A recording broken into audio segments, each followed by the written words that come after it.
Argentina jersey কি? আর মূলত আমি আর্জেন্টিনা জার্সি কিনতে গেছিলাম। হ্যাঁ আর্জেন্টিনা জার্সি কিনতে গেছি বলতে একদম 500 টাকা। হ্যাঁ। পরে কই ভাই চলে আমি তো এত টাকা না আনি নাই। কবে ব্রাজিল নিয়ে যান? তো ব্রাজিল দাম কত? বাবা জুড়ে 100। পরে জুড়ে নিয়ে এসে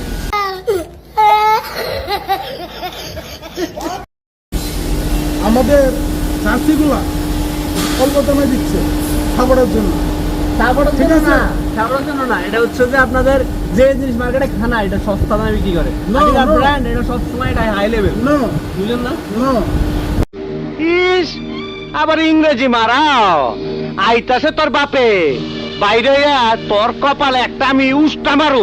সুযোগ লাগতেছে আমি মন জান ঘুরে লাগে, কিন্তু আমি তো ডিউটি আইছি খুলে ফেলো। বুঝতে পারতেছি না। খুলে ফেলো। কারণ আমি যদি ভুলি তুমি প্রকৃত আর্জেন্টিনা না, তার জন্য তুমি 50 টাকা দিয়ে এই জার্সি কিনেছো। আমি প্রকৃত আর্জেন্টিনা না, তুমি মনে মনে ব্রাজিল সাপোর্ট করো, কিন্তু তোমার বিষয়টা হলো এরকম, আমি আপনি খুলি করে দিলে আমি আর্জেন্টিনা জার্সি কিনতে গেছিলাম, পছন্দ হয়েছে, মোলামুলি করছি, ওরা আমি জার্সি গাড়ি দিতে দিয়েছি। কেন ওই যে 50 টাকা কি 50 টাকা কিসের জন্য দিচ্ছে? সস্তা, এটা কিসের জন্য? আমার